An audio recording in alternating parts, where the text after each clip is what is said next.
The first chapter of the book has nothing to do with our university. It has to do with this failed institution. One colleague said, why do you want to start your book with a depressing story of how this place failed? And I said, I think it's kind of important because they were profoundly conscious of the fact that they were starting on a second chance and they only had one more chance.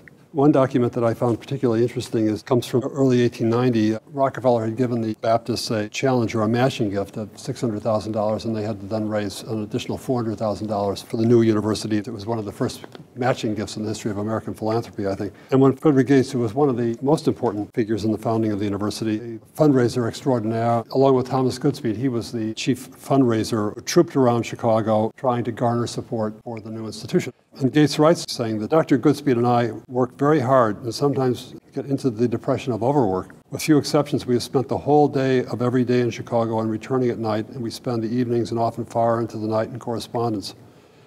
We walk many miles every day in the streets of the city. Our delays and difficulties are astonishing. And he goes on to describe the extraordinary frustrations that they've encountered in trying to introduce the idea of what would become a great new university to a civic elite that was highly skeptical of what they were doing and of their capacity to do it. It does give you a sense of how contingent, how uncertain, how open to risk and failure this project was.